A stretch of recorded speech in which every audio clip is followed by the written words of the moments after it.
Dear students, ये answer की है कश्मीर यूनिवर्सिटी के एंट्रेंस पेपर की, लेकिन उसका पार्ट नंबर 2 और हमने जो पेपर चूज़ किया था वो था डी सीरीज़ का पेपर। इससे पहले हमने पार्ट 1 बनाया। पार्ट 1 में हमने 2 जगह पे गड़बड़ की। गड़बड़ कुछ बड़ी नहीं है, छोटी सी है। एक तो क्वेश्चन नंबर 10 का जो एक्सप्लेनेशन है वो ठीक था, लेकिन हमें उसमें इनकरेक्ट क्वेश्चन मतलब इनकरेक्ट आंसर देखना था, तो हमने करेक्ट वाला चूज़ किया। तो वो आप समझ सकते हैं, वो कोई बड़ी बात नहीं। दूसरी जो सीक्वेंस है, आपको कल 11 से 12 क्वेश्चन नंबर 12 11 से डायरेक्ट क्वेश्चन नंबर 19 मिला होगा। एक्चुअली हुआ क्या, वो पेज नंबर 4 देखना था, तो मैंने सीधा पेज नंबर 5 पे जंप किया। वो आज हम ठीक कर देंगे। तो पहले हम पेज नंबर 5 ही करते हैं, उसके बाद पेज नंबर 4 पे आते हैं, ठीक है। अब देखो यहाँ पे पूछ रहा है क्वेश्चन, एज्यूमिंग, ये क्वेश्चन नंबर 23 है। Assuming the energy difference between 4s and 3d। याद रखना 4s एंड 3d की एनर्जी पूछ रहा है कि अगर हम एज्यूम करेंगे कि इनकी डिफरेंस स्मॉल है, तो exchange energy of chromium as 4s2 3d4 और 4s1 3d5 में क्या होगा। देखो सबसे पहले आपको बताऊं एक्सचेंज जो होता है ना, एक्सचेंज क्या होता है ये मैं समझाता हूं आपको। मान लीजिए ये है हमारे पास में 5 ऑर्बिटल्स और इसमें सपोज 3 इलेक्ट्रॉन है। तो एक्सचेंज का मतलब क्या होता है, ये अपनी पोजीशन जो है ना एक्सचेंज करते हैं। अगर इनका स्पिन सेम होगा, एक बात। दूसरी बात, ये एनर्जी जो लेवल है, एनर्जी लेवल सेम होनी चाहिए, यानी ऑर्बिटल्स डिजेनरेट होने चाहिए, तब ये अपनी पोजीशन एक्सचेंज कर सकते हैं। और इस एक्सचेंज के दौरान एनर्जी लॉस होता है, उसको हम कहते हैं एक्सचेंज एनर्जी। जैसे इस इलेक्ट्रॉन के साथ में ये 2 एक्सचेंज करेंगे और इस इलेक्ट्रॉन के साथ में बाद में ये भी एक्सचेंज करेगा, ये तो ऑलरेडी कर चुका है। तो इसमें मैं बोल सकता हूँ इसमें 3 एक्सचेंज है। जितने इलेक्ट्रॉन ज़्यादा होंगे उतने एक्सचेंजेस ज़्यादा होंगे। अब सपोज अगर मैं 3d4 और 4s2 लेता हूँ और इनकी अगर ये डिजेनरेट हो जाते हैं 4s2 और 3d4, याद रखना ये है 3d राइट, और ये मान लीजिए 4s। इसमें 4 इलेक्ट्रॉन है और इसमें 2 इलेक्ट्रॉन है। इसमें कितने एक्सचेंज होंगे, 1 2 3। पहले ये करेंगे, उसके बाद में ये इलेक्ट्रॉन इसके साथ, ये इलेक्ट्रॉन भी इसके साथ, 3 और 2 कितने हो गए, 6। उसके बाद में ये इलेक्ट्रॉन इसके साथ में, यानी 7 एक्सचेंज होंगे इसमें। कितने, 7। ठीक, यहाँ पे 7 हो सकते हैं। और इसके साथ में भी अगर करेंगे ये, तो इसके हिसाब से यहाँ पे आपको 10 एक्सचेंज मिलेंगे। लेकिन अगर आपके पास में इस तरह है, मान लीजिए आपके पास में ऐसे 5 ऑर्बिटल्स है, उसमें 5 इलेक्ट्रॉन, 5 अनपेयर्ड इलेक्ट्रॉन और छठा भी साथ में यहाँ पे। अगर आप ऐसे गिनते जाएंगे तो इसमें आपको 15 एक्सचेंजेस मिलेंगे। लेकिन एक बात यहाँ पे कंफ्यूजिंग है, वो ये है कि एक्सचेंज जो होता है ना वो डिजेनरेट ऑर्बिटल्स में होता है, नियरली सेम एनर्जी वाले में मुश्किल ही है। डिजेनरेट मतलब जिनका एनर्जी लेवल बिल्कुल सेम होगा, यानी एक ही सबशेल के होंगे। तो खैर इसने यहाँ पे क्वेश्चन बनाया है, तो हम उसी के हिसाब से जवाब देंगे। तो इसमें ये आएगा, यानी यहाँ पे जो है, यहाँ पे 5 अनपेयर्ड इलेक्ट्रॉन आएंगे, 4 इसके और 5वां इसका, यानी 5 इलेक्ट्रॉन एक ही स्पिन में आएंगे। यहाँ पे 6 इलेक्ट्रॉन एक ही स्पिन में आएंगे। तो इसके हिसाब से 10 और 15 का एक्सचेंज होगा। ठीक, उसके बाद में क्वेश्चन नंबर 24 इसने पूछा है, which of the following sandwich compounds can be a good 1 electron oxidising agent. देखो इसने पूछा है फेरोसिन का। फेरोसिन का मतलब ये रहता है कि इसमें ऐसे 5 मेंबर्ड रिंग्स रहते हैं, याद रखना, और नेगेटिव चार्ज 2 5 मेंबर्ड से 2 और Fe। इसी तरह से यहाँ पे भी कोबाल्ट में भी, कोबाल्सिन में भी ये 2 और CO। यहाँ पे मैग्नीशियम में भी ये 2 और Mn। निकलोसिन में भी ये 2 रिंग्स और Ni। ये भी 2 पॉजिटिव, ये भी 2 पॉजिटिव, ये भी 2 पॉजिटिव, ये भी 2 पॉजिटिव। बात मेरी समझ लेना, इसमें इसका एटॉमिक नंबर है 26। 2 इलेक्ट्रॉन्स लॉस, तो यहाँ पे रह जाते 24 इलेक्ट्रॉन्स। ठीक, अब होता क्या है, ये जो इलेक्ट्रॉन्स हैं ये वाले, ये 2 और 2 4 और ये 2 6, 6 दूने 12, 12 और 24 मिलाओ कितने हो जाते हैं 36। तो इसका इफेक्ट एटॉमिक नंबर बनता है 36। अगर हम कोबाल्ट की बात करेंगे, कोबाल्ट का जो एटॉमिक नंबर है वो है 27, ठीक है 27। उसके बाद में अगर ये 2 इलेक्ट्रॉन्स लूज करता है या 3 इलेक्ट्रॉन्स भी लूज कर सकता है, तो इसका भी 37 या 36 इफेक्ट एटॉमिक नंबर बनता है। लेकिन मैंगनीज का अगर आप देखेंगे, मैंगनीज का एटॉमिक नंबर है 25। 25 में से अगर आप 2 इलेक्ट्रॉन निकाल देंगे तो ये बन जाएगा 23 इलेक्ट्रॉन्स। अब 23 इलेक्ट्रॉन्स को 12 इलेक्ट्रॉन्स और मिला दो, कितने हो जाते हैं 35 इलेक्ट्रॉन्स। तो इसका मतलब इसमें 1 इलेक्ट्रॉन की कमी है, और वो 1 इलेक्ट्रॉन ये कहीं से भी हासिल कर सकता है। So it can act as 1 electron oxidising agent. तो मैग्नीशियम इसका सही आंसर है, ठीक है। इसके बाद में मेकअप, ये बोल रहा है कि make up the following acids to the basicities, अच्छा match up which pairing is correct. ये एसिड्स पूछ रहा है और उसके पूछ रहा है बेसिटीज मतलब कितने प्रोटॉन्स दे सकता है। देखो फॉस्फोरिक एसिड जो है ना, ये फॉस्फोरिक एसिड 3 प्रोटॉन देता है, ये हमें मालूम है ना OH। ऑक्सीजन के साथ में जो भी हाइड्रोजन इसके अटैच है वो प्रोटॉन्स कहलाएंगे। इस तरह से फॉस्फोरस एसिड जो है वो फॉस्फोरस एसिड देगा 2 प्रोटॉन्स, यहाँ पे लिखा मोनोबेसिक लेकिन वो डाइबेसिक, ये ट्राइबेसिक है लेकिन यहाँ पे लिखा डाइबेसिक। अब फॉस्फेनिक एसिड जो है, फॉस्फेनिक एसिड ये एक ऐसा एसिड है OH और इसमें HH, इसमें एक ही प्रोटॉन दे सकता है। यहाँ पे लिखा है फॉस्फेनिक एसिड इज मोनोबेसिक, तो ये करेक्ट है। उसके बाद में पूछ रहा है और एक question number 26, all of the following except 1 और radicals which is diamagnetic. Diamagnetic मैं समझाता हूँ आपको। देखो जो भी ऑड इलेक्ट्रॉन नाइट्रोजन के साथ में, अगर नाइट्रोजन ऑड नंबर में होंगे तो उसमें ऑड इलेक्ट्रॉन होगा, और नाइट्रोजन के साथ में अगर ऑड इलेक्ट्रॉन वाले मिला के ऑड नंबर में होंगे तब भी वो एक अनपेयर्ड इलेक्ट्रॉन होगा उसमें। अनपेयर्ड इलेक्ट्रॉन जिसमें भी रहेगा वो पैरामैग्नेटिक। देखो यहाँ पे ऑड नंबर ऑफ नाइट्रोजन है, ऑक्सीजन जो ये इवन नंबर वाला है, इवन इलेक्ट्रॉन नंबर वाला एटम है, तो इसमें ये अकेला है तो इसमें 1 इलेक्ट्रॉन होगा unpaired, so it is para. इसमें भी अकेला नाइट्रोजन है, पैरा। देखो यहाँ पे एक नाइट्रोजन है, ठीक, और फ्लोरीन है। फ्लोरीन जो है इसका एटॉमिक नंबर जो वो ऑड है, तो इसका मतलब फ्लोरीन जो है, फ्लोरीन नाइट्रोजन के साथ में मिलके पेयरिंग करा सकता है। यानी नाइट्रोजन के ऊपर जो 5 इलेक्ट्रॉन है, इस तरह 5 में से 2 मिलेंगे ऑक्सीजन के साथ, बनाएंगे डबल बॉन्ड, 1 मिलेगा फ्लोरीन के साथ, यहाँ पे रह जाएगी एक लोन पेयर FNO, यानी इसके ऊपर कोई भी अनपेयर्ड इलेक्ट्रॉन नहीं रहेगा, ये रहेगा डायमैग्नेटिक। अब अगर आप इसकी बात करेंगे NF2 की बात, यहाँ पे नाइट्रोजन और ऑड वाले जो है, ऑड इलेक्ट्रॉन वाले, ऑड इलेक्ट्रॉन नंबर या ऑड एटॉमिक नंबर वाला फ्लोरीन है, तो तीनों को अब 2 फ्लोरीन और 1 नाइट्रोजन मिला दो तो ये 3 एटम्स हो जाते हैं ऑड एटॉमिक नंबर वाले, है ना। तो 3 इज ऑल्सो ऑड।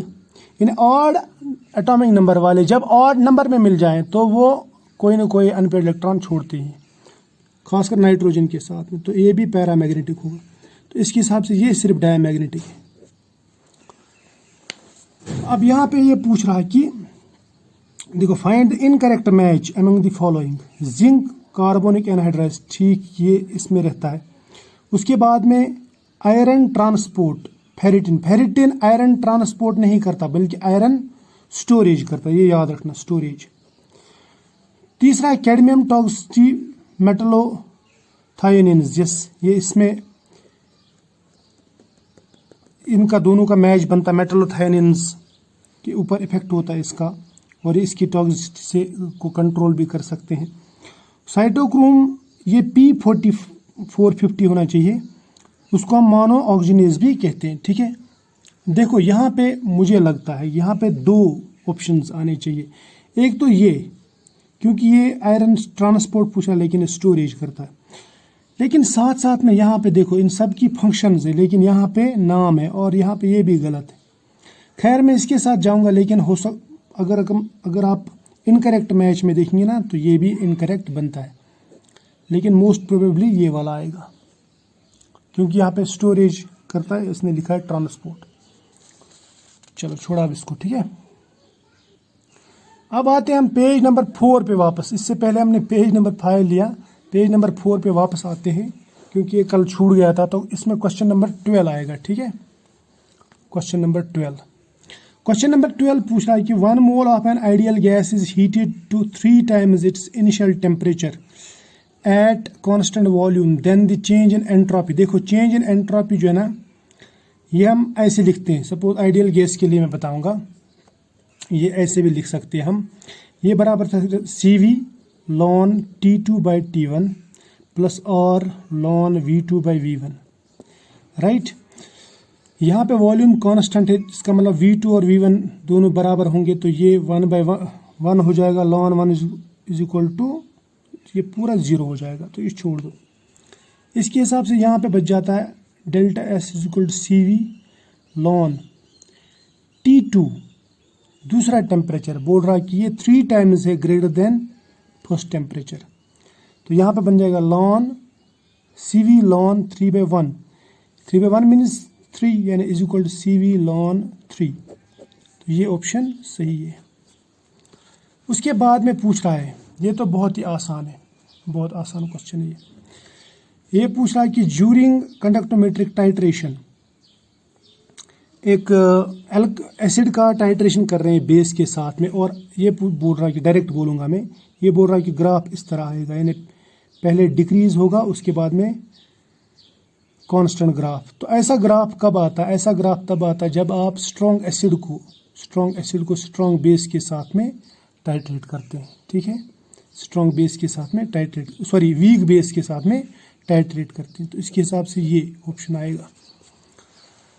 अब ये वाला क्वेश्चन थोड़ा सा इंटरेस्टिंग है। देखो ये पूछ रहा है कि आप बताओ standard electrode potential for this reaction. ये रिएक्शन जो है ये रेडॉक्स रिएक्शन है, इसमें एक तरफ से Fe कन्वर्ट हो जाता है Fe3 पॉजिटिव में, ट्वाइस Fe3, और दूसरी तरफ यहाँ पे Cr2O7 2 negative plus 14H positive, ये मिलके बनाते हैं Cr3 positive, twice Cr3 positive बनाता है, और प्लस बनाता है 7 times H2। बात याद रखना, यहाँ पे अगर आप क्रोमियम का देखेंगे ना ऑक्सीडेशन स्टेट वो है 6, यहाँ पे है 3, लेकिन ये 2 क्रोमियम है, तो एक में अगर रिडक्शन होती है, एडिशन ऑफ इलेक्ट्रॉन होता है, एक क्रोमियम में 3 इलेक्ट्रॉन्स का एडिशन होता है, 2 में कितने इलेक्ट्रॉन्स का हो जाएगा? 6 इलेक्ट्रॉन्स का एडिशन। और यहाँ पे देखो, यहाँ पे एक आयरन देता है 3 इलेक्ट्रॉन, तो 2 आयरन कितने देंगे? 6 इलेक्ट्रॉन, तो इसका मतलब यहाँ पे 6 इलेक्ट्रॉन्स का ट्रांसपोर्ट होता है, ये याद रखना, ठीक। अब अगर आप डेल्टा G स्टैंडर्ड देखेंगे, वो होता है बराबर -NFE स्टैंडर्ड। N क्या है? Number of electrons, F is Faraday जो इसने दिया है, और E आपको निकालना है, स्टैंडर्ड, E स्टैंडर्ड निकालना है, ठीक। तो मैं ये कहूँगा E standard is equal to minus delta G naught, ये माइनस, ये वाला माइनस जो ना, ये मैंने इधर ला लिया, डेल्टा G डिवाइड बाय करूँगा मैं NF। अब आप इसको ऐसे लिखो, E standard is equal to delta G इसने दिया है, देखो -793, माइनस इंटू माइनस हो जाएगा प्लस 793, ये किलो जूल्स है, तो मैं करूँगा 1000, फिर ये जूल्स में बन जाएगा, ठीक है। डिवाइड बाय करेंगे 6, यानी N mean number of electrons, यहाँ पे कितने ट्रांसपोर्ट होते हैं इधर से उधर? 6 इलेक्ट्रॉन्स, 6 इलेक्ट्रॉन्स, और 96500 इसका फैराडे का लगाएंगे, ठीक है ना, ये कूलम में है, and joule by coulomb is called volt.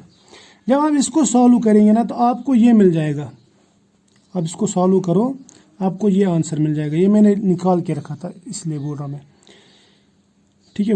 Plus 1.37 coulomb आएगा।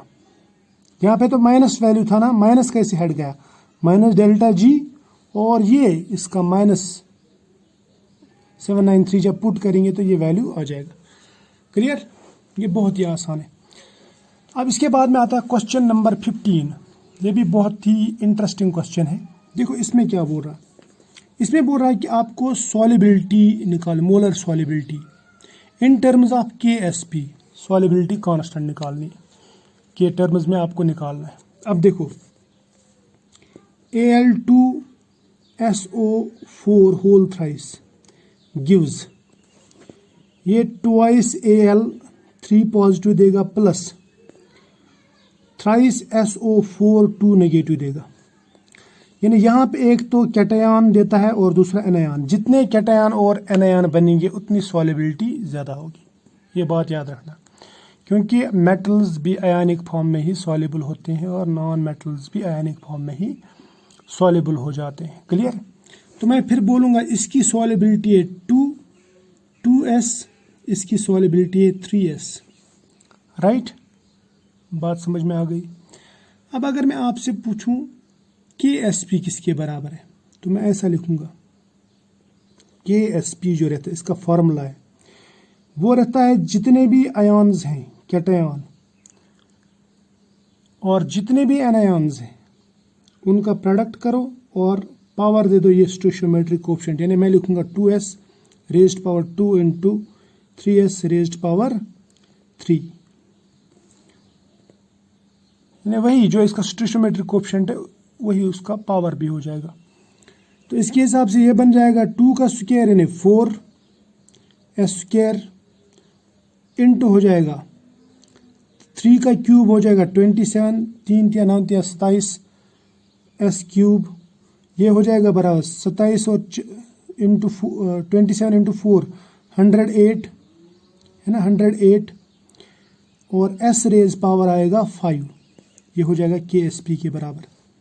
अब मैं अगर S पूछूं आपसे, S किसके बराबर हो जाएगा, यानी मोलर सॉलिबिलिटी, वो हो जाएगा KSP डिवाइड, ये इधर ले जाए, ये हो जाएगा डिवाइड बाय 108 और ये रेज्ड पावर 5 इधर ले जाए, ये बन जाएगा रेज्ड पावर 1/5। तो ये जो है ना, ये ऑप्शन कहाँ पे मिलता है, आई थिंक ये 1/5 है, ये मुझे दिख नहीं रहा पूरा, तो आप इसमें से देख लेना 108, यही ऑप्शन ठीक होगा। तो डी ऑप्शन, ये ऑलमोस्ट 1/5 है। अगर ये 1/5 है तो तब फिर यही बैठता है, बाकी तो कोई मैच नहीं होता इसके साथ में। ठीक, उसके बाद में ये पूछ रहा है कि एक यहाँ पे कॉपर 2 पॉजिटिव जो है वो देता है कॉपर, और इसका इलेक्ट्रोड पोटेंशियल है 0.34 वोल्ट। दूसरा कॉपर 2 पॉजिटिव बनाता है कॉपर प्लस, और इसका इलेक्ट्रोड पोटेंशियल बता रहा है ये 0.15 वोल्ट। उसके बाद में पूछ रहा है ई स्टैंडर्ड फॉर डिसप्रपोर्शनेशन। डिसप्रपोर्शनेशन के लिए आपको ई स्टैंडर्ड निकालना है, यानी स्टैंडर्ड इलेक्ट्रोड पोटेंशियल निकालना है। देखो इसके लिए क्या करना पड़ता है, पहले आपको डिसप्रपोर्शनेशन का मतलब ये होता है कि Cu पॉजिटिव या तो Cu2 पॉजिटिव में कन्वर्ट हो जाएगा या Cu0 में कन्वर्ट हो जाएगा, Cu1 पॉजिटिव। अब आपको Cu1 पॉजिटिव निकालना है पहले, Cu1 पॉजिटिव टू कॉपर। तो इसके लिए क्या करेंगे, आप इसको उल्टा करो, ये बन जाएगा यहाँ पे Cu positive gives Cu2 positive, लेकिन इसका वैल्यू भी उल्टा हो जाएगा। ठीक, उसके बाद में इन दोनों को ऐड कर दो, तो आपको ये कॉपर 2 और ये कॉपर 2 कैंसिल हो जाएगा, आपको मिलेगा वैल्यू इसका 0.34 डिवाइड बाई -1.5 का वैल्यू जो मिलेगा आपको, तो वो मिल जाएगा आपको कॉपर 1 से कॉपर 0 के लिए। ठीक, अब आपके पास में कॉपर 1 से कॉपर 2 का भी वैल्यू है, कॉपर 1 से कॉपर 0 का भी वैल्यू है। अब आप इन दोनों को जो है ना मल्टीपल करो नंबर ऑफ इलेक्ट्रॉन चेंज और डिवाइड बाय करो total number of, sorry add करो पहले इनके इलेक्ट्रॉन चेंज डिवाइड, उसके हिसाब से जब हम वैल्यू निकालते हैं ना तो आपको ये आ जाता है। तो थोड़ा सा लेंथी है, यहाँ पे जगह भी नहीं है उतनी। डिस्प्रपोर्शनेशन का मतलब ये रहता है कि जब ये दो डिफरेंट ऑक्सीडेशन स्टेट्स में, यानी आधे का ऑक्सीडेशन हो जाए आधे का रिडक्शन हो जाए, यही मतलब है इसका। और इसके बाद में ये क्वेश्चन पूछ रहा है which of the following is the expression for Hamiltonian operator. Hamiltonian operator means total energy operator. Total energy के लिए kinetic energy plus potential energy, और ये जो है ना ये काइनेटिक एनर्जी का ऑपरेटर, ये आप देख लेना बुक्स में है, ये पहले ही रहता है श्रोडिंगर्स इक्वेशन में। और ये पोटेंशियल एनर्जी का, अब दोनों को मिलाएंगे ना तो ये बन जाता है आपका हैमिल्टोनियन ऑपरेटर। बात समझ में आ गई, शाबाश। इसके बाद में आते हैं क्वेश्चन नंबर 18 पे। विच of the following is an eigen function operator of operator D square by D x square. या आप खुद कर लेना, बुक्स में डायरेक्ट दिया है, पहले ही रहता है, तो इस हिसाब से अगर आप देखेंगे तो सभी के सभी आ जाएंगे। आप इसको मैथमेटिकली कर लेना, ठीक है, ये मैं नहीं करूँगा, ये आपके लिए। अब आता है question on structural analogy to hydrogen peroxide peroxy monosulphuric acid acids Caro's and Marshall's can be considered as. देखो ये बोल रहा है कंप्लीटली एनालॉग्स टू H2O2, ऐसा नहीं है। दूसरा बोल रहा है कारोज एसिड्स मोनोसल्फ्यूरिक डेरिवेटिव, ये सही है। देखो कारोज एसिड कैसे रहता है, कारोज एसिड रहता है ऐसा एस डब, सल्फ्यूरिक एसिड है ना, सल्फ्यूरिक एसिड उसका पेरोक्साइड है ये सल्फ्यूरिक एसिड, यहाँ तक अगर H होता लेकिन यहाँ पे मिला दो, उसको बोलते हैं कारोज एसिड। अगर आप इस तरह से ये सल्फोनेट ग्रुप यहाँ पे लगा देंगे ना दूसरी तरफ से सल्फोनिक ग्रुप, तो ये बन जाएगा मार्शल एसिड। तो कारोज एसिड जो है ये फिट बैठता है इसके लिए, तो बी ऑप्शन सही है, ठीक है, मोनोसल्फोनिक डेरिवेटिव है इसका ये। उसके बाद में which of the following non metal systems show electrical anisotropy with a possible super conductivity application around. यह आपको विकीपीडिया से मिल जाएगा, ये है पॉलीथायाजाइल्स, है ना, आप ये टेम्परेचर डाल देना तो पॉलीथायाजाइल्स ही दिखाएंगे। उसके बाद में ये थोड़ा सा इंटरेस्टिंग बोलूँगा मैं, है तो ये आसान। देखो हमारे पास में BnHn, दूसरा रहता है BnHn +2 या रेज्ड पावर -2, जितना ये प्लस करेंगे उतना raise.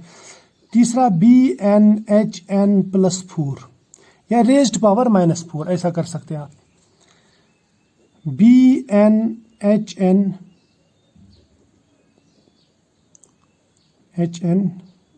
+6 BnHn and so on. देखो इनको बोलते हैं हम हाइपरक्लोजो,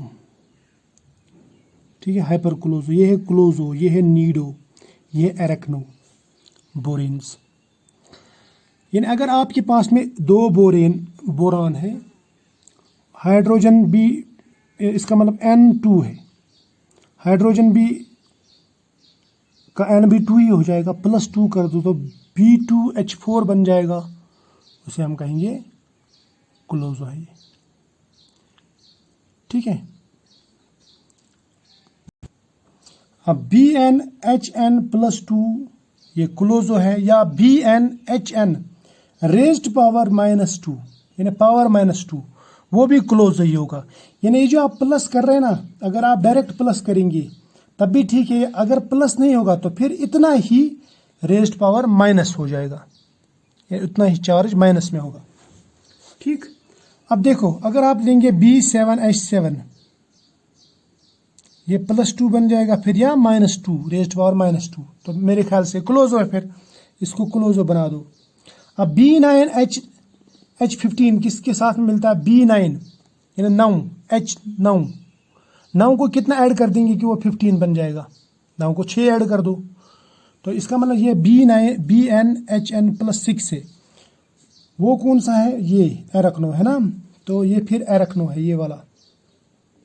अच्छा B6H10 है ये, ठीक है, B6H10 यानी इसका मतलब बी भी 6, एच भी 6, तो बचे कितने? बचे यहाँ पे 4 एक्स्ट्रा है ना। तो मैं बोलूँगा फिर ये BnHn+4 ये नीडो है ना, ये नीडो। ये B6H12 है, यानी BnHn+6 है ये। इसको भी क्या बोलूँगा मैं? BnHn+6 इसको बोलूँगा मैं, ये एरकनो, ये राइट। इस हिसाब से जो मैच बनता है, इस हिसाब से जो मैच बनता है, तो 1 के लिए आएगा 1 फॉर 1, और 2 के लिए 3 के लिए 2, फिर 4 के लिए 3। यानी मैं ऐसा कहूँगा ये 1 3 2 3 1 3 2 3 1 3 2 3 है कहीं पे, ये बी वाला है ना, तो बी वाला ऑप्शन सही है, 1 3 2 3। फिर इसके बाद में soft sulphur donor can stabilise which of the following uncommon transition metal. यहाँ पे कॉपर है, ये रिजवी सर का फेवरेट क्वेश्चन है, तो इन्होंने ये डाल दिया, ठीक है। तो ये अनकॉमन ट्रांजिशन मेटल को जो है ना, उसको सल्फर, यहाँ पे आपने पढ़ा होगा HSAB principle, hard and soft acids and bases. Sulphide जो लिगेंड्स रहते हैं ना, वो सॉफ्ट बेसिस रहती है, और जितना कम चार्ज हो जाएगा, चार्ज डेंसिटी जितनी कम हो जाएगी, positive charge density metal ion पे, उतना वो सॉफ्ट एसिड हो जाएगा। सॉफ्ट एसिड और सॉफ्ट बेस में अच्छी दोस्ती बनती है, हार्ड एसिड और हार्ड बेस में अच्छी दोस्ती बनती है। ठीक, यहाँ तक ये हो गया। अब आते हैं हम क्वेश्चन नंबर 31 था। क्वेश्चन नंबर 32 पे आते हैं। Which isotope is produced by N। पहला N जो है ना, इसका मतलब ये रिएक्टेंट वाला है, और कामा दूसरा जो रहता है ये प्रोडक्ट वाला है। तो इसका मतलब यहाँ पे इसने दिया है थोरियम दिया है इसने 230, तो थोरियम 230 यानी इसका मास नंबर 230 है। इसके साथ में इसने न्यूट्रॉन का एडिशन किया है, और ये बता रहा है कि यहाँ पे गामा निकलता है, गामा का कोई ना मास न चार्ज, तो छोड़ दो। अब यहाँ पे ये जो है ना, ये न्यूट्रॉन, ये यहाँ पे मास नंबर बढ़ा सकता है, एटॉमिक नंबर नहीं। अगर यहाँ पे कोई चार्ज गेन या लॉस होता तब एटॉमिक नंबर चेंज होता, ठीक है, तब एटॉमिक नंबर चेंज होता। लेकिन यहाँ पे एटॉमिक नंबर चेंज नहीं होगा, सिर्फ मास नंबर चेंज हो जाएगा, और वो भी मास नंबर ऐड हो जाएगा। सिंपल एडिशन करना है, 230 + 1 हो जाए 231, तो थोरियम ये आ जाएगा। ठीक, अब उसके बाद में ये क्वेश्चन पूछ रहा है कि in coordination chemistry of lanthanide 3 centres बल्कि अमाइडो लिगेंड्स। बल्कि याद रखना, जितना बल्कि लिगेंड होगा उतना कोऑर्डिनेशन नंबर कम हो जाएगा। तो यहाँ पे पूछ रहा है higher coordination number greater than 10, तो ऐसा पॉसिबल नहीं है। कोऑर्डिनेशन नंबर 6 to 8 ऐसा भी नहीं है। कोऑर्डिनेशन नंबर 8 to 10 ऐसा भी नहीं है। कोऑर्डिनेशन नंबर लेस देन 6 ये ठीक है, ये ठीक है। 33 ठीक है, तो 33 वाले को डी ऑप्शन सही आ जाएगा। 34 वाला ये पूछ रहा था comparative property of 3D 4D 5D metals which of these is incorrect. MnO4 is very strong oxidising agent, सही बात है। कंपेयर टू, ये बात सही है क्योंकि इसका साइज भी छोटा रहता है। स्ट्रॉन्ग ऑक्सीडाइजिंग एजेंट ये सही है। हमें क्या निकालना है? हाँ, इनकरेक्ट निकालना है। The metal bonding strength of this. याद रखना, ये जो है ना, ये वाला ऑप्शन गलत है, क्योंकि रीनियम टेक्नीशियम जो है ना, यहाँ पे मल्टीपल बॉन्ड्स बनते हैं। जैसे रीनियम जो है ना, रीनियम यहाँ पे क्वाड्रुपल बॉन्ड बनता है, यानी 4 बॉन्ड्स, तो उससे बॉन्ड स्ट्रेंथ बढ़ जाती है। जब भी Re यहाँ पे Cl4 हो जाएगा, ठीक है। इस तरह से इसमें टेक्नीशियम में, मैंगनीज में ये सब चीज़ें पॉसिबल नहीं है। तो इसका मतलब जो डाइमर्स हैं उनमें बॉन्ड स्ट्रेंथ इसकी ज़्यादा होगी, फिर इसकी, लेकिन इसने उल्टा बताया। तो इसका मतलब ये बी वाला जो है ना, ये इनकरेक्ट ऑप्शन है, यानी यही हमारे लिए ठीक ऑप्शन है, यानी इनकरेक्ट यही है। ठीक है, हम भी कंफ्यूज हो जाते हैं ना कभी कभी। उसके बाद में पूछ रहा है कि एसिड बेस टाइट्रेशन करनी है। क्या करनी है? एसिड बेस, सॉरी क्या पूछ रहा है ये, मैं भूल ही गया। अच्छा, identify the correct match for acid base नहीं टाइट्रेशन इन एनालिटिकल मेथड। इसने यहाँ पे बहुत सारे इंडिकेटर्स दिए हैं। देखो, एक दिया है ज़ाइलिनॉल ऑरेंज, दूसरा दिया मिथाइल ऑरेंज, डाइफिनाइल एमाइन, ठीक, तीसरा दिया है सोडियम कार्बोनेट। ये तो बहुत आसान, methyl orange acid base titration में लगाते हैं हम, ठीक है। और ज़ाइलिनॉल जो है ये ऑरेंज, ये कम्प्लेक्सोमेट्रिक टाइट्रेशन, डाइफिनाइल एमाइन जो है रेडॉक्स टाइट्रेशन में इस्तेमाल करते हैं, और ये मोरस टाइट्रेशन में, सोडियम कार्बोनेट मोरस टाइट्रेशन में इस्तेमाल करते हैं, ठीक। तो इसके हिसाब से हमारा जो ऑप्शन बनेगा वो बनेगा CABD। CABD है कहीं पे, CABD, CABD यहाँ पे बनता है ना डी में, CABD ये वाला सही है, डी वाला सही है, राइट। अब यहाँ पे ये पूछ रहा है क्वेश्चन नंबर 36 में, द वॉल्यूम ऑफ 0.1, याद रखें 0.1 मोलर AgNO3 रिक्वायर्ड फॉर, और ये 40 अलग है, ये इधर का है, for the chloride ion present in 30 ml of 0.01 molar, 30 ml 0.0। अब वॉल्यूम और मोलरिटी को मल्टीपल करो, मिली इक्विवेलेंट आपको निकालना आता होगा, ये आ जाएगा यहाँ पे 30 इंटू 0.01, ठीक है। तो ये इतना लिया है इसने सॉल्यूशन, किसका, इसका क्रोमियम, ये 5H2 है, पेंटाक्वो क्लोराइड हो, और उसके बाद में ये 2 क्लोराइड है, ये दो क्लोराइड है यहाँ से, यहाँ पे यानी इसमें ऑक्सीडेशन स्टेट क्रोमियम का 3 है, 3 और क्लोराइड। अब देखो ये जो है ना, ये वाले क्लोराइड्स ये टाइट्रेट होंगे AgNO3 के साथ में, क्योंकि ये काउंटर आयन्स है। तो इसका मतलब अगर मैं यहाँ पे ये देखूं तो ये हमारे पास में जो 0.01 इंटू कर दो आप 30 और इंटू कर दो ये 2, क्योंकि हर एक आयन जो है 2 क्लोराइड देगा। अब ये जो आएगा इसके हिसाब से आपको यहाँ पे लगेंगे इसके 0.1 मोलर के 6 ml, कितने लगेंगे, 6 ml, क्योंकि अगर ये अकेला क्लोराइड होता तो फिर 3 ml लगते, लेकिन यहाँ पे 2 क्लोराइड दे रहा है ना, तो आपको लगेंगे इसके 6 ml, क्योंकि ये जो है इसकी मोलरिटी, इस सॉल्यूशन की मोलरिटी इसके हिसाब से 10 टाइम्स ज़्यादा है, तो आपका 6 ml सॉल्यूशन लगेगा, इंटू कर दो 10 यहाँ पे, ठीक, क्योंकि 10 टाइम्स तो 10 टाइम्स ज़्यादा लगेगा, ठीक। ये 0.1 है ना, ये 0.01 मोलर सोल्यूशन है, इसलिए ये 10 टाइम्स ज़्यादा है, तो 10 इसमें ये करेगा। अब विल्सन, ये बोल रहा है विल्सन्स डिजीज, ये कंफ्यूजिंग क्वेश्चन है। Wilson disease is related to hyper accumulation of copper, ये सही है। डेफिशिएंसी ऑफ कॉपर नहीं, ये गलत है। इसमें ये भी सही है, ये वाला जो है ना, hyper accumulation of copper and is treated with effectively with D penicillamine, इसमें 2 सही है। अब ये जो है ना, ये मोर एक्यूरेट है, सो मैं डी के साथ जाऊंगा, ठीक। उसके बाद में ये स्पेक्ट्रोकेमिकल सीरीज के बारे में पूछ रहा है, ये आपने पढ़ा होगा। इसमें सबसे ज़्यादा स्ट्रॉन्ग लिगेंड कौन होता है, CO, उसके बाद CN, उसके बाद में NH3, उसके बाद NF।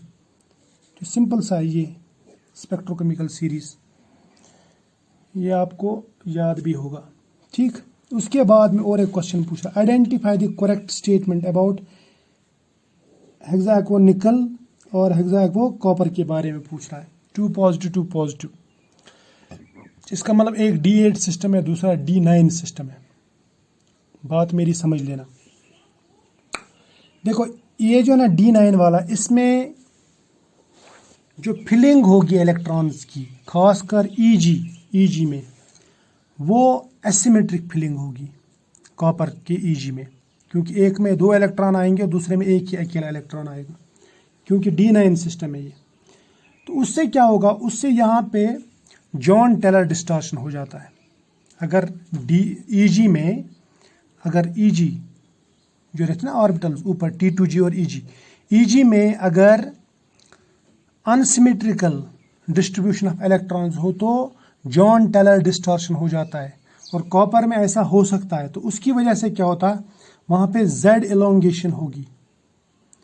तो उससे क्या होगा कि इसके जो ऐसे एक्शियल होंगे, एक्शियल यानी जेड पे जो बॉन्ड्स होंगे जेड एक्सिस पे, वो लंबे हो जाएंगे, और इक्वेटोरियल जो होंगे वो शॉर्ट होंगे। लेकिन निकल में ऐसा नहीं होगा, क्योंकि निकल में डिस्ट्रीब्यूशन स्मूथ है, ठीक है। ईजी में 1 इलेक्ट्रॉन है। तो उसके हिसाब से ये जो है ना C option, all nickel oxygen bond lengths are equal whereas copper equatorial bond shorter and copper axial are longer, है ना, because of John Teller distortion, JTD। ये आप पढ़ लेना। उसके बाद में और एक इंटरेस्टिंग क्वेश्चन है, वो पूछ रहा है कि विच of the following possesses highest degree of aromatic character. देखो एरोमेटिक कैरेक्टर जो है ना वो किस पे डिपेंड करता है, हाईएस्ट डिग्री पूछ रहा है। एक तो वो ये पूछ रहा है, देखना है हमें कि कितने इलेक्ट्रॉन्स डिलोकलाइजेशन में। दूसरा हमें देखना पड़ता है कि जो डबल बॉन्ड के बगैर इलेक्ट्रॉन्स है, जैसे लोन पेयर्स हैं, नेगेटिव चार्ज वाले इलेक्ट्रॉन्स हैं, वो कितने फ्री है, या मैं बोलूँगा कि रेजोनेंस में जो इलेक्ट्रॉन्स है वो कितने फ्री है। अब देखो, अगर मैं पायरोल, फ्यूरॉन और थायोफीन, सपोज पायरोल लूँगा मैं, पायरोल के ऊपर आप पूरा समझेंगे, या फ्यूरॉन लूँगा मैं, फ्यूरॉन में ऐसे ये 2 इलेक्ट्रॉन्स डिलोकलाइज होंगे इसके साथ। लेकिन इसमें एक हेटेरो एटम है oxygen, oxygen is more electronegative, ये जल्दी इलेक्ट्रॉन को छोड़ेगा नहीं, तो यहाँ पे रेजोनेंस उतनी ज़्यादा अच्छी नहीं होगी जितनी पायरोल में होगी, और पायरोल से ज़्यादा अच्छी रेजोनेंस थायोफीन में होगी। थायोफीन से ज़्यादा अच्छी रेजोनेंस यहाँ पे होगी, क्योंकि एक तो कार्बन ये सभी कार्बन है। दूसरा यहाँ पे carbon is less electronegative as compare to nitrogen, oxygen and sulphur. तीसरी बात जो मैं आपको बताना चाहता हूँ, that is negative charged electrons are more free than lone pairs, ये इजीली डिलोकलाइज होंगी। तो जितना डिलोकलाइजेशन ज़्यादा होगा उतना एरोमेटिक कैरेक्टर यहाँ पे ज़्यादा होगा।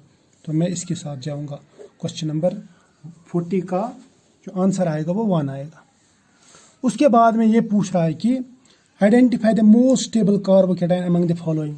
देखो एक कार्बोकेटाइन इसने फिनाइल बताया, फिनाइल का मतलब ये होता है कि बेंजीन के ऊपर डायरेक्ट पॉजिटिव चार्ज, इसको कोई स्टेबलाइज करने वाला नहीं है, और वो ये sp2 कार्बन पे है। तो ये sp2 जो है ना इलेक्ट्रोनेगेटिविटी ज़्यादा रहती है उसकी, तो वो बेचारा पॉजिटिव चार्ज को बर्दाश्त नहीं कर सकता उतना जितना वो नेगेटिव चार्ज को कर सकता है। इसी तरह से यहाँ पे भी CH2 double bond CH positive charge है, ये भी अनस्टेबल है बिकॉज ऑफ sp2 और बिकॉज ऑफ नो रेजोनेंस, यहाँ पे कोई रेजोनेंस नहीं होगी। अब इसमें क्या होगा, यहाँ पे एक और है, यहाँ पे C double bond O CH3 है, और यहाँ पे पॉजिटिव चार्ज है। ये देखने के लायक, इसको बोलते हैं एसाइलियम आयन।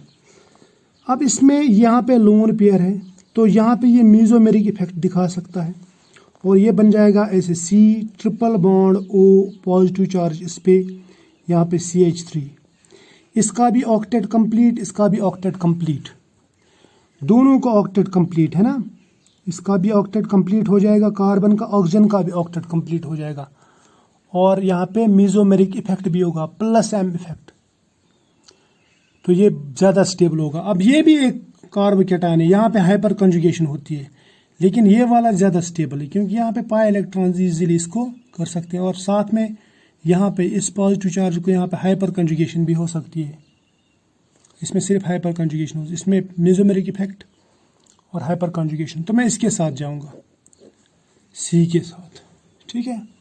उसके बाद क्वेश्चन नंबर 42 में पूछ रहा है कि Which of the following intermediates is stereochemically unstable and rapidly invert like ammonia? Ammonia कैसा करता है, अमोनिया फ्लिपिंग करता है, फ्लिपिंग यानी ये ऐसा और ये ऐसा, फिर फ्लिप करके ये लोन पेयर इस साइड, नाइट्रोजन इस साइड, जिसको आप इन्वर्जन बोलते हैं या अम्ब्रेला इन्वर्जन, ये फ्लिपिंग करते रहता है। अब ये फ्लिपिंग कब होगी, जब आपके पास में सिर्फ 3 बॉन्ड होंगे और यहाँ पे एक लोन पेयर होगी, यानी 2 इलेक्ट्रॉन्स होंगे। तो ऐसा पॉसिबल कार्बोकैटायन में नहीं है, फ्री रेडिकल में भी नहीं है, कार्बीन में भी नहीं है, यहाँ पे कार्बेनियन में है। कार्बेनियन का कैसा ऐसा नेगेटिव चार्ज रहता है, यहाँ पे 3 बॉन्ड, तो ये फ्लिपिंग कर सकते हैं, कार्बन नेगेटिव चार्ज और 3 बॉन्ड। ये आपके बुक्स में भी दिया रहता है, कार्बेनियन के नज़दीक ये फ्लिपिंग वाला स्ट्रक्चर अक्सर रहता है। उसके बाद में least stable confirmation of cyclohexane, तो ये हाफ चेयर आता है, 10 किलो कैलोरीज इसका एनर्जी रहता है, जबकि ट्विस्ट बोट का 6.5 रहता है, बोट का रहता है 5.5 और चेयर का रहता है 0। सबसे ज़्यादा एनर्जी इसकी रहती, तो सबसे अनस्टेबल यही होगा, है ना, आपने पढ़ा होगा ये। उसके बाद में पूछ रहा है what type of stereoisomers would you expect for this compound. देखो ये कंपाउंड कैसा है, ये मैं बताऊंगा आपको।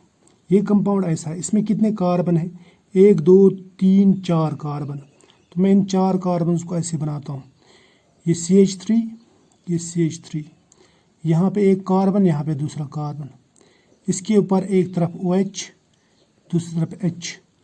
अब यहाँ पे OH, ये H, ठीक। अगर आप इसका मिरर इमेज बनाएंगे तो वो कैसा बनेगा, वो बनेगा इस तरह से, OH H CH3 CH3, यहाँ पे OH, यहाँ पे H। So these are called enantiomers, है ना, ये दोनों एनंशियोमर्स। और एक स्ट्रक्चर इसका बना सकते हैं, CH3 OH OH CH3, ये वाला है ना। अब इसमें आप देखो ये दोनों तरफ सिमेट्रिकल है, मैं इसको बोलूँगा ये मीजो कंपाउंड है, मीजो डायस्टेरियोमर मीजो कंपाउंड है। इसमें इंटरनल कंपेंसेशन होती है, हाफ जो ना ये वाला हाफ, इस हाफ का मिरर इमेज है। तो मैं बोलूँगा इसमें ये 2 एनंशियोमर्स बन सकते हैं और एक मीजो कंपाउंड पॉसिबल है, तो ये वाला ऑप्शन सही आएगा, ठीक है। यहाँ पे देखो एडिशन ऑफ बोल रहा है कि 3 मिथाइल 2 ब्यूटीन, ये देखो ब्यूटीन है, ये मैथ एथ प्रोप ब्यूट, ये ब्यूटीन है इस तरह CH3। इसके ऊपर पूछ रहा है कि HCl का एडिशन होगा, HCl में H पॉजिटिव सबसे पहले ऐड हो जाएगा, है ना। तो ये ऐड हो जाएगा इधर, है ना, जैसे मार्कोनिकॉफ एडिशन करते हैं हम। तो ये बनाएगा सबसे पहले CH3 और यहाँ पे बनेगा कार्बोकैटायन, यहाँ पे बनेगा CH3, ठीक। अब ये कार्बोकैटायन यहाँ पे रीअरेंज होगा और ये बनाएगा दूसरा एक कार्बोकैटायन सेकेंडरी से टर्शरी, और ये टर्शरी कार्बोकैटायन ऐसा है, यहाँ पे पॉजिटिव चार्ज, यहाँ पे CH3, ठीक। अब Cl नेगेटिव जो है वो Cl नेगेटिव यहाँ पे भी अटैक कर सकता है, यहाँ पे भी अटैक कर सकता है, लेकिन ज़्यादा यहाँ पे अटैक होगा, ये ज़्यादा बनेगा। अब इसने एक पर्टिकुलर कंडीशन दी है, मेरे ख्याल से ऐसा क्वेश्चन नहीं होना चाहिए था क्योंकि रट्टे वाला टाइप क्वेश्चन। तो इस हिसाब से ये जो ना 40-60 रेशियो में बनेगा। ये नहीं, आपको 2 तरह के कंपाउंड्स मिलेंगे। एक कंपाउंड मिलेगा आपको जिसमें यहाँ पे Cl होगा, यानी ऐसा कंपाउंड, एक ऐसा कंपाउंड, एक मिनट रुक जाओ, एक ऐसा कंपाउंड मिल सकता है जिसमें यहाँ पे Cl हो जाएगा, यहाँ पे CH3, लेकिन ये कम बनेगा क्योंकि ये सेकेंडरी कार्बोकैटायन से बनता है। दूसरा कंपाउंड मिलेगा आपको ये, यहाँ पे CH3 और यहाँ पे Cl, इसको बोलेंगे हम 2-क्लोरो-2 मिथाइल, इसको क्या बोलेंगे 2-क्लोरो-3 मिथाइल। अब ये दोनों बन रहे हैं, लेकिन ये वाला ज़्यादा बनेगा, मोर देन 50%, यानी 60% ये बनेगा, सपोज 40%, तो 60-40 AB बनेगा, ठीक। ये वाला ऑप्शन ठीक बैठता है इस पर। उसके बाद में पूछा था rate of Diels Alder reaction of maleic anhydride. याद रखना, maleic anhydride is fast with, देखो ये जो डिल्स-एल्डर रिएक्शन है ये ऐसे होती है, डाइन और डाइनोफाइल, इसमें इलेक्ट्रॉन विड्राइंग ग्रुप रहना चाहिए तो रिएक्शन फास्ट होती है, इसमें इलेक्ट्रॉन डोनेटिंग ग्रुप रहा तो रिएक्शन फास्ट होगी। ये हमेशा याद रखना। ये हो गई एक कंडीशन। दूसरी कंडीशन, ये स्टीरियोकेमिकली जो ना ये पॉसिबल रहना चाहिए। फॉर एग्जांपल ये वाला, ये खुला है, खुला सांड बोल सकता हूँ मैं इसको। ये इजीली रोटेशन कर सकता है, यानी ये सिस भी बना सकता है और ये ऐसे, यहाँ पे ऐसे है ना, तो ये ऐसे, ये डबल बॉन्ड इधर, ये डबल बॉन्ड इधर, ये ट्रांस भी बना सकता है। तो सिस में तो पॉसिबल है डिल्ज़ेल्ट रिएक्शन, साइकिल एडिशन, लेकिन ट्रांस में पॉसिबल नहीं है। अब अगर हम स्टीरियोकेमिकली रिजिड लेंगे, इसके बदले में मैं इसको ऐसे कर दूंगा, ये इस फॉर्म में है, अब मैं इसको बंद कर दूंगा ऐसे, साइक्लोपेंटाडाइन, इसको मैं सिस से चेंज नहीं होने दूंगा, तो इसको मैं बोल सकता हूँ कि ये स्टीरियोकेमिकली रिजिड है, तो ये इजीली रिएक्ट कर सकता है इसके साथ। अब मैलिक एनहाइड्राइड का कैसा रहता है? मैलिक एनहाइड्राइड यानी ये ऐसा रहता है, डबल बॉन्ड, ठीक, इसके साथ में यहाँ पे C double bond O, C double bond O, ठीक, ये जो है ना इलेक्ट्रॉन विड्रॉइंग ग्रुप्स हैं। अब ये साइक्लोपेंटाडाइन के साथ में सबसे अच्छी रिएक्शन कर सकता है, क्योंकि ये स्टीरियोकेमिकली रिजिड है, तो इसके साथ में फास्ट रिएक्शन हो जाएगी, और ये प्रैक्टिकली भी देखा गया है। अब उसके बाद में यहाँ पे पूछ रहा है कि SN2 किस में फास्ट होगी? एलाइल में एलाइल बेंजाइल जो ना ये SN1 फेवर करेंगे, और इसके बाद में आता है इथाइल हैलाइड और अल्फा हेलो एस्टून। अल्फा हेलो एस्टून यानी इस तरह, और ये पूछ रहा है इथाइल हैलाइड यानी CH3C, यहाँ पे सपोज X या Cl जो भी है X यहाँ पे जैसे, और इन दोनों में फास्ट पॉसिबल है। SN2 जो है ना दोनों में पॉसिबल है, यानी इजीली ये कर सकता है कौन? न्यूक्लियोफाइल अटैक कर सकता है। न्यूक्लियोफाइल यहाँ पे अटैक करना चाहिए, यहाँ पे पहले कार्बोकेटायन बनता है, बाद में न्यूक्लियोफाइल आ जाता है। अब इन दोनों में से मुझे लगता है दोनों कंपटीशन में, लेकिन इसमें ज़्यादा फास्ट हो जाएगा अल्फा हेलो में, क्योंकि इसमें न्यूक्लियोफाइल जो है ज़्यादा जल्दी इसके ऊपर अटैक कर सकता है, और स्टीरियोकेमिकली ये ओपन है दोनों। अब इसके बाद में पूछ रहा है कि Friedel Crafts acylation of benzene in presence of CH3COCl is an example of, देखो CH3C double bond OCl, AlCl3 की प्रेजेंस में डालेंगे तो ये क्या बनाता? CH3C डबल बॉन्ड O, ये एसाइलियम आयन बनाता, और इसको इलेक्ट्रॉन्स की ज़रूरत है। मैं बोलूँगा ये इलेक्ट्रोफाइल है, तो यहाँ पे ये क्या करेगा? ये इलेक्ट्रोफिलिक सब्स्टिट्यूशन ही करता है, ये बात याद रखना, इलेक्ट्रोफिलिक सब्स्टिट्यूशन। और बेंजीन रिंग पे तो एडिशन बड़ी मुश्किल से होता है, या मैं बोलूँगा नहीं होता है फिलहाल, यहाँ पे सब्स्टिट्यूशन ही पॉसिबल है, ठीक है। उसके बाद में पूछ रहा aldol condensation does not take place between, aldol condensation वहाँ नहीं होती जहाँ अल्फा हाइड्रोजन नहीं होते, ये बात याद रखना। और अल्फा हाइड्रोजन कहाँ पे नहीं है? अल्फा हाइड्रोजन मतलब अगर आपका C डबल बॉन्ड O है ना H, इसके साथ में C और H है, ये अल्फा हाइड्रोजन है। अगर यहाँ पे C है ही नहीं, या C के बदले में यहाँ पे बेंजीन रिंग है, तो तब अल्फा हाइड्रोजन्स नहीं होते। और फॉर्मेल्डिहाइड दो मॉलिक्यूल्स में तो CH होता ही नहीं है, तो अल्फा हाइड्रोजन कहाँ से आएंगे? तो इसमें एल्डोल कंडेंसेशन नहीं हो सकती। इसका मतलब इसका ऑप्शन आएगा 49 का E। इसके बाद में क्वेश्चन नंबर 50 पे पूछ रहा है कि विच of the following is not correctly matched. देखो ये क्लेम्सन रिडक्शन में कीटोन एल्केन में कन्वर्ट होने CH2 में कन्वर्ट होता है, ठीक है। वुल्फ किश्नर में भी CH2 में कन्वर्ट होता है, इसने लिखा है CHOH, तो ये गलत है। रोजनमंड में एसाइल हैलाइड जो है वो एल्डिहाइड में कन्वर्ट होता है, स्टीफन में एल्डिहाइड बनते हैं, ये ठीक है, लेकिन ये वाला गलत है। तो हमारा ऑप्शन जो है ये वाला है, हमें इनकरेक्ट वाला ढूंढना है ना, तो ये वाला। उसके बाद में पूछ रहा है कि विच of the following acids, question number 51, which of the following acids have lowest pKa, जिसका Ka ज्यादा होगा, यानी जो ज्यादा एसिडिक होगा, जिसका एसिडिक कैरेक्टर ज्यादा होगा, तो उसका Ka ज्यादा होता है और pKa कम होता है। याद रखना। अब pKa कम किसका होगा? जो स्ट्रॉन्ग एसिड होगा। स्ट्रॉन्ग एसिड इनमें से कौन सा है? ये वाला फॉर्मिक एसिड। ठीक है, मैं ए के साथ जाऊंगा 51 में ए। उसके बाद least basic amines. Least basic amines ये जो ना ये C6H5 यानी ये एनिलीन है। एनिलीन तो मैं बोलूँगा बेसिसिटी कम होगी क्योंकि यहाँ पे ये लोन पेयर अवेलेबल नहीं है। अब अगर इसके साथ में सपोज नाइट्रोजन है, इसके साथ में यहाँ हाइड्रोजन है, यहाँ पे लोन पेयर है, इसके साथ में ऐसे 2 बेंजीन रिंग्स अगर डाल देंगे तो ये ज़्यादा ही अवेलेबल नहीं हो जाएगा, यानी इसकी बेसिसिटी और कम हो जाएगी। और ऐसा यहाँ पे होता है। ठीक है, यहाँ पे ऐसा होता है। उसके बाद में पूछ रहा है कि लैम्डा मैक्स फॉर द साइक्लोपेंटाडाइनून। ये डायरेक्ट इसका बेस वैल्यू ही साइक्लोपेंटाडाइनून जो है ना उसका बेस वैल्यू डायरेक्ट 202 रहता है। बुक्स में डायरेक्ट वैल्यू है उसका, उसको कैलकुलेट करने की ज़रूरत नहीं है। अब इसके बाद में OH स्ट्रेचिंग फ्रीक्वेंसी, ये आपको बुक्स में भी मिलेगा। ये 3200 से लेके 3600 तक जाता है। इसने 3500 दिया है तो हम इसके साथ जाएंगे बी के साथ।